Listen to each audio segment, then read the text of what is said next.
Jim Carrey made the world laugh so hard, we barely noticed he was breaking inside. To most of us, he was the man with 1,000 faces, a rubber-limbed goofball who could twist his body, his voice, and even reality itself into something absurdly hilarious. Ace Ventura, The Mask, Dumb and Dumber. He didn't just play characters, he became chaos. But what if that chaos wasn't just for show? Behind the wild eyes and elastic grin was a boy who grew up in a van, scrubbing toilets to survive. A teenager who used comedy not for applause, but as armor. And as the fame piled on, so did the weight. By the time Jim Carrey was the highest-paid comedic actor in Hollywood, he was also spiraling into something darker. Depression, disillusionment, a complete loss of self. And then, he vanished. Only to re-emerge years later, not as a movie star, but as something else entirely. A painter, a philosopher, a man talking about ego death, God, and the illusions of fame. So how does a man go from Ace Ventura to asking, who is the I that's experiencing all this? This is the story of a comedian who used pain as a palette, who lost himself in the glare of the spotlight, only to find something far more powerful in the dark. And it all started with a smile that hid a storm. Born in Newmarket, Ontario, in 1962, he was the youngest of 4 in a working-class family that didn't stay working for long. When his father, an aspiring musician turned accountant, lost his job, the family's world collapsed. They didn't just struggle financially, they lost everything. At one point, they were living out of a van parked next to a factory. Jim, only 15, dropped out of school and became a janitor to help pay the bills. While his classmates were worried about prom, Jim was mopping floors and scrubbing toilets. Comedy didn't come from joy, it came from necessity. He began doing impressions at home to make his mother laugh through bouts of depression. Laughter wasn't just a release, it was a lifeline. He once said, "If I could make my mother giggle, I knew I had a purpose." That purpose became obsession. Night after night, he'd write himself a $10 million check for acting services rendered and post-date it for the future. Not out of arrogance, but out of desperation to escape. That check stayed in his wallet for years, worn and faded, until one day it wasn't just a dream anymore. Because when he finally made it to Los Angeles, something clicked. After years of small stand-up gigs and relentless hustle, In Living Color came calling. His characters were loud, weird, unhinged, and unforgettable. But nobody knew how much pain had shaped that talent. And just as the world started watching, Jim Carrey was about to become unstoppable. 994 didn't just change Jim Carrey's life, it rewrote the rules of Hollywood. In one surreal year, he headlined Ace Ventura, Pet Detective, The Mask, and Dumb and Dumber.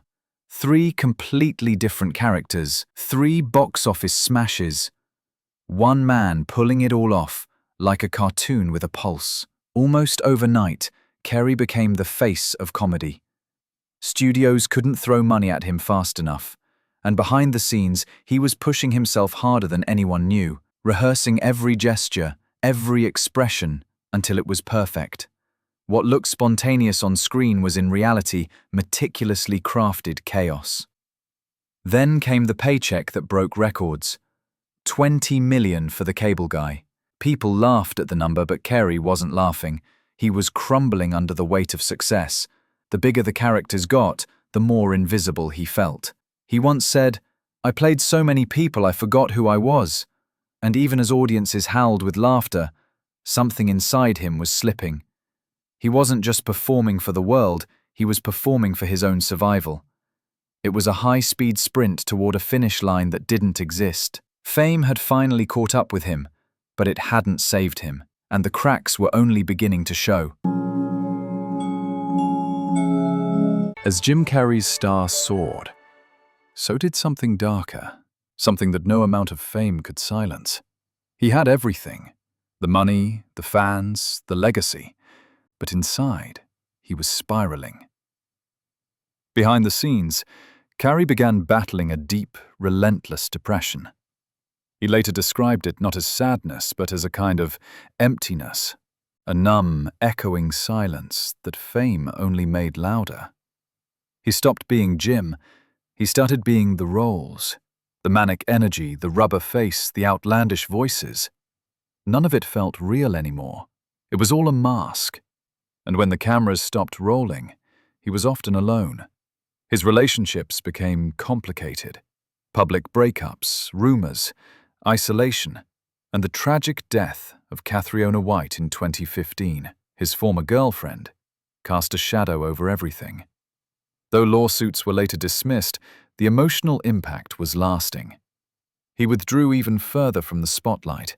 He later said, "I had to give up on being something. I just wanted to be nothing."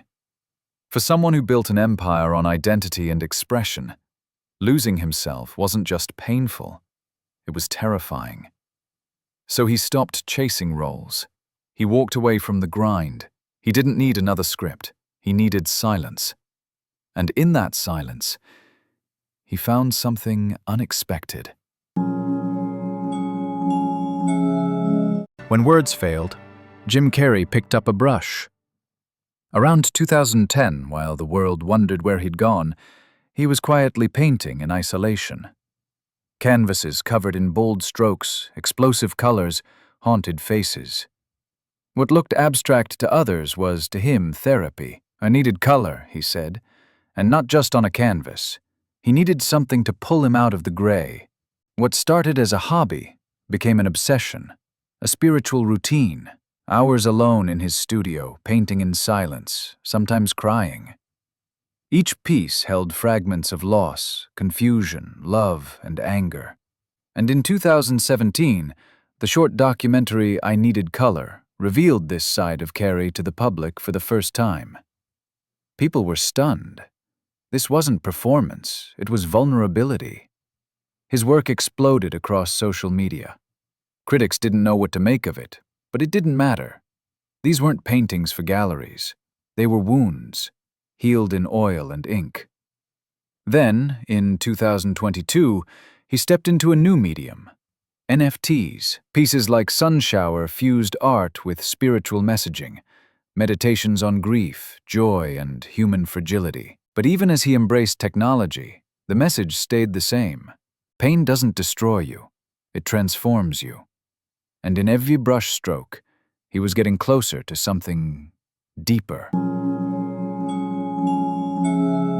Jim Carrey didn't just step away from Hollywood. He stepped into something far bigger than himself. As the spotlight faded, his search turned inward, not for another role, but for meaning, for peace. He embraced transcendental meditation, studied Buddhism, explored Christianity, read about Islam, and spoke publicly about ego death, not from a place of performance, but clarity. He began talking about the law of attraction, oneness, detachment, and what he called the illusion of the self. For someone who once made a living becoming other people, this pursuit of dissolving the ego was radical. In 2024, he delivered a powerful speech at Homeboy Industries, a rehabilitation nonprofit in LA. Standing before ex-gang members and former inmates, Carrey didn't preach. He connected. He spoke softly, sincerely. "You are already heroes. You are the light. There is no you that isn't worthy." His words hit like truth from someone who had lived both extremes, adored and broken. His life now? Quiet mornings, canvas, meditation, nature, moments with close friends. No entourage, no paparazzi. Just a man trying to stay grounded while the world still calls his name. He doesn't reject fame. He just no longer believes in its promise. "I think everyone should get rich and famous," he once said, "just to see it's not the answer." He isn't acting anymore, he's awakening. But just when it seemed like he had vanished for good, he came back. Just when the world had accepted Jim Carrey's quiet exit, he reappeared with a smirk and a punchline. In 2020, Sonic the Hedgehog hit theaters. Audiences were stunned, not just because Carrey was back, but because he was good. He wasn't phoning it in. His portrayal of Dr. Robotnik was manic, precise, and weirdly perfect. It was vintage Carrey, only sharper. And then came the unexpected twist. After years of retreat, he returned again for Sonic 2 and then Sonic 3 in 2024. His reason? "I need the money," he joked. But beneath the laugh, there was a knowing wink. This wasn't about cash. It was about choosing joy on his own terms. But he made one thing clear. He wasn't back for good. Any return had to mean something. He said he'd only reprise The Grinch if he could do it in motion capture, no more hours of painful prosthetics. And The Mask? Only if the script was written in gold ink. He wasn't chasing the industry anymore. If it came to him, it had to meet his standards. His soul didn't have a price tag anymore. And now, his voice off-screen was becoming just as powerful. Jim Carrey isn't just an actor, or an artist, or even a comedian anymore. He's become something else entirely. A kind of accidental prophet. In interviews, speeches, and even his paintings, he now speaks like someone who's seen the illusion from the inside and lived to tell the truth. Gone is the need to entertain. What remains is a man calmly urging others to look inward. He's dropped wisdom that feels more like poetry than punchlines. Your need for acceptance can make you invisible in this world. Risk being seen in all of your glory. And sometimes pain carves the path to our most beautiful creations. These aren't lines from a script. They're revelations from someone who's been stripped bare by life and found a strange kind of peace in the wreckage. Through his art, he's shared heartbreak, rage, healing, and joy without saying a word. His abstract faces speak volumes. Distorted, raw, bleeding color. His NFT pieces, they aren't digital flexes. They're digital confessions. He doesn't chase applause anymore. He invites reflection. Jim Carrey isn't trying to be seen. He's trying to help people see. And the deeper his truth goes, the more it forces us to ask something uncomfortable. Make sure to subscribe. We got more untold journeys, hidden chapters, and unexpected comeback you don't want to miss. In case I don't see ya, good afternoon, good evening, and good night.